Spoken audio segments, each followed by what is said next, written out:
intaa qaado shaambadana isii ma ogtihiin garaada nimanka la yidhaahdo tirada maanta aad tihiin waxa idin gaadhsiiyey inay yihiin Puntland iyo Somaliland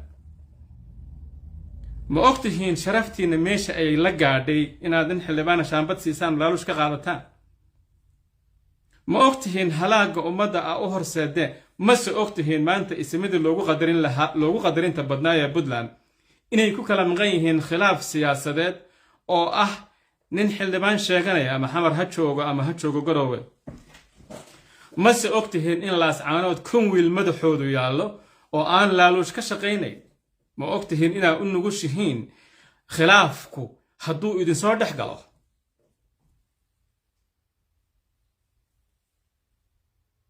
فسيروا في الأرض فانظروا كيف كان عاقبة المكذبين انت دولك سعوتان واحد فيرسان أخلاق دا صدنية أفرسنا شرسيتي هرقيسة الله دولة شاقته oo khatarta ugu weyn ee maanta SSC ay wajahayso waa dadkii hadalka iyo siyaasadda waxa loo yaqaan ka bartay nimankaas way waxaad fiirsataan after 20 sano oo maamulka Puntland la yiraahdo uu dhisnaa dadkiisa sidoo ula dhaqmay iyo wixii uu qabtay oo maanta ay u dambayso ilaahay ka baqa subhanahu wa ta'ala hadaa ismatihiin hadaa siyaasiyiin tihiin ilaahay ka baqa hadaa xukuumadda tihiin ilaahay ka baqa hadaa baarlamaanka tihiin SSC na ilaahay ka baqa doorashada soo socota iyo nimanka xildhibaanada ah ee la keenayo waan haynaa xogaha meelaha wax lagu karkarinayo kama shaqayn doonaan laascaanad waxaas nin laaluush lagu keenay iyo nin reer fulaan wato laguma keeni karo nin kastoo xildhibaana oo doonaya 45 inuu ka mid noqdo waa inuu degmadiisa tagaa nimaan degmo ka soo jeedin ma jiro degmadiisu waa inay soo doorataa haddii guddi doorasho oo madax bannaan la sameeyana waa khayr laakiin garaad fulaan baa keenaya iyo xaqay ka dhacda iyo saxiix baan haystaa iyo war waxaas waa waxa Soomaali halaagay khaasatan dariisyadeena waxa halaagay waa in wax laga bartaa qodobka intaasan ka oranay qodobka kale waxaan rabaa inaan idhaahdo سعيد عبد الله الدنيا بأهلي ضد بدن بامانت ولا عسن وحن ربا إن رير بودلان إيو صومالي بأشاقو هورت SSC حقابي كتمي وغضب كسدحات محاك اللي في إن لألفو أو الهندسو SSC خاتمو كدي مركي بودلان لديستي أو اللغو مدوبي كما نغانيو هورانو غشيكيي وادنا كور هايسان وحن ربا إن هذا وحاك اللي في مامل كيلو دور في بودلان هاقايي siyaasadda goboladaas ee deegaanka inta la isugu xiray ee dadka cudud iyo ciidan iyo calaf loo mideeyay uu hanan waayay una dayacay ama cabsi isaga soo wajahday ha ahaato ama handadaad shisheeye ha ahaato ama liidnimo ha ahaato waxa majaraha u qabtay wixii ka dambeeyay Cabdullaahi Yuusuf tiimkii aanu bixiyay kuwa hanka qaran iyo hanka qabiiltoona aan lahayn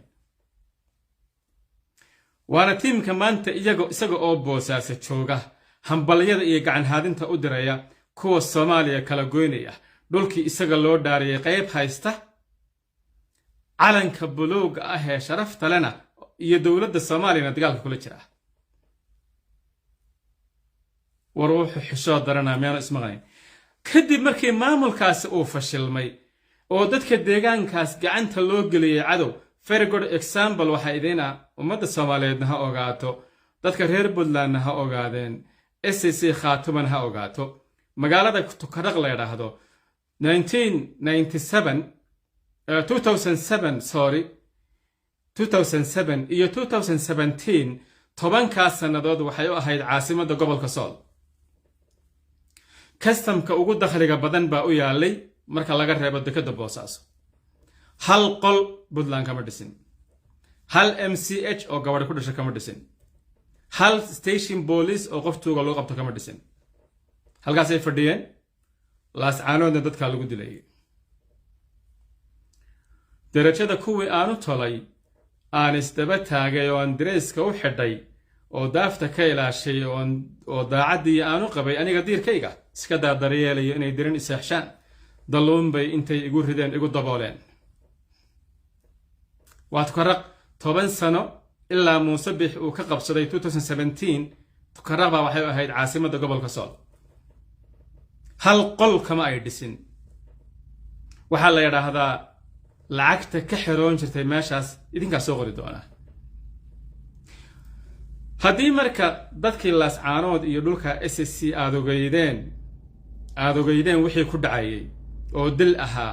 oo kala qaybin ahaa oo shirqoolla ahaa oo dhagar ahaa oo qixin ahaa ujeedada ugu weyn oo SNM iyo shisheeyuhu ay lahaayeen ay ahayd dadkan qaybna in la dilo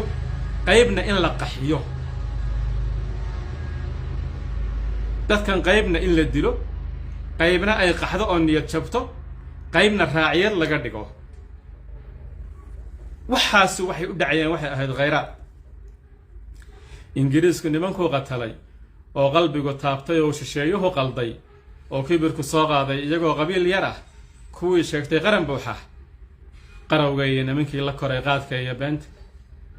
khayraad dad kale leeyihiin nimankii qoondaystay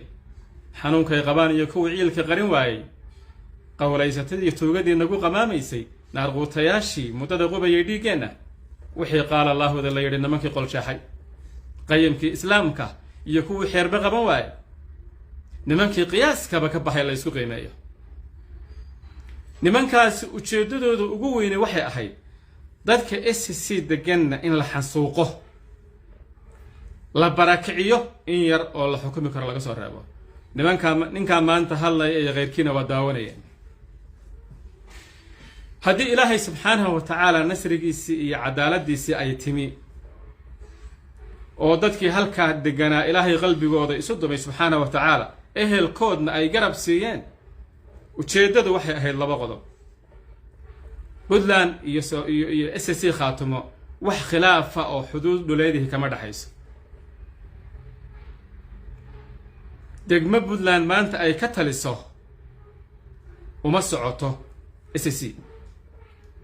khatarna kuma aha cadowna uma aragto laakiin ujeeddada waxay ahayd in la rafciyo cadowgii soo duulay ee shisheeyaha ahaa alxamdulillaah thumma alxamdulillah waana la rafciyey haddii la qaaday daraad waxaan dhegaysanayay abwaan dhaadhacale nin la yidhaahdo oo reer qardha ah oo buuhoodla ka gabeeyey khaatimo ha raagtaan nidhi iyo raggeedii kamana raysan karo wiilashii raamaha lahaa hadba meesha reenku ka baxaanu isu raacnaa ninkii reere kala moodayo waxa igu raad gadan ninkii reere kala moodayo ha igu raad gadan horta khudbadda deni baan u gudbayaaye waxaa idinkaga filan tuduca gabaygaas waxaan usoo gudbayaa SSC inay xaqiijiso oo guulaha maanta ay gaadho ay haysato ay gaadho oo ku faantana dadka ehelka ah ee la dhashay ee reer Puntland reer maakhar iyo weliba kuwo ka fog iyo ummadda Soomaaliyeed inta wanaagga jecelaba gacan bay ka geysteen waana uga abaalhaynaa waxa kalifayna waxay ahayd kuwa hanka qaran aan lahayn oo hanka qabiil aan lahayn baa godkaa ku riday iyagaana kalifay SSC in la sameeyo godad iyo garaacada maalintii laga soo rarayay taangiyada Cumar Maxamuudna Puntland dagaalna kuma jirin hal qasharna ma soo dhiibin hal fuusto shidaalna ma soo dirin waanaad ogaataan oo aad uga xasuusan tihiin oo maalmaha iyo taariikhda iyo weeruhu ay idin kala cad yihiin waa uga mahad celinaynaa dadka aan ehelka nahay iyaga ayaana sheegay inay ku faraxsan yihiin waxaanu u gallo iyo waxaanu u goynana way yaqaaniin oo waxa ka sheekeynayay last week Maxamuud Shidde siyaasiga la yiraahdo khudbadda deni baanu imanayaa oo ay ugu dambaysa khudbadda deni sida ay u dhan tahay waxa weeyaan waa ajenda siyaasadeed oo waddanka Imaaraad uu leeyahay weeye haddaad dhegaysatid khudbaddiisa oo aad si fiican u dhegaysatid qaybta Soomaaliya uu kaga hadlay oo iska hor iyo daba imanaysa labadan eray waa u iman doona ugu dambeeye ninkaas had ka war haysaan wuxuu sheegay ummadda Soomaaliyeed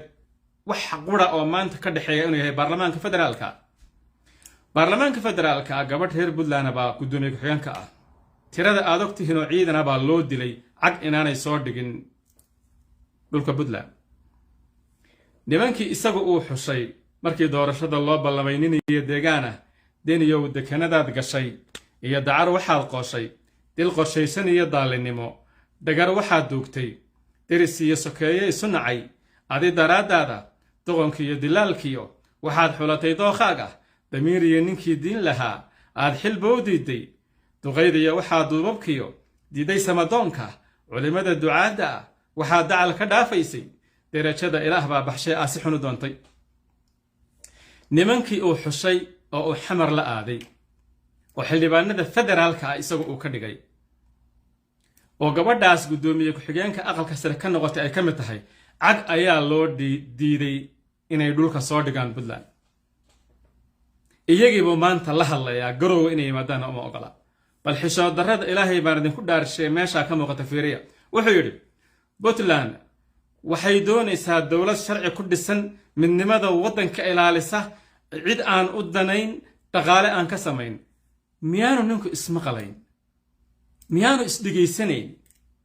yuu u sheekaynayaa macruur isla same time wuxuu hambalyaynayaa oo walaalo ku sheegayaa oo bogaadinaya oo derisnimo ugu baaqaya gooni ugoosatada kala goynaysa waddanka dhulkii isaga loo dhaarayay qayb haysata caalanka buluuga ana dadka ku dilaysaa that is why waxa ninkani uu akhriyayaa ajenda shisheeye weeye anaa idiin sheegaya marka dowladda imaaraad ayaa warqadan soo qortay 6 bilood ka hor ninka la yidhaahdo jaamac dhaga dheere oo ciise maxamuud ah oo gaadiidka u qaabilsan puntland ayaa garoowa laga diray haddaad xasuusan tihiin social media uu ku jiraa nin kale madaxweyne deni maxamuud caydiid waa haliyey fulaan waa haliyey waa ciise maxamuud waa reer garoowe awali marra taariikhda maraykan baa loo diray $50,000 baa fiisa loo siiyey sirdoonka somaliland buu 3 goor kula soo kulmay hargeysa maraykan waxaa loogu diray inuu u loobin gareeyo in la ictiraafo somaliland jaamac dhaga dheere ciise maxamuud wey waxaan ogahay waxaan rabaa inaan dhibic idinka sheego stiil maraykan buu joogaa haddaad ka dhegaysateen mustafa martin oo leh cali xaraaro leh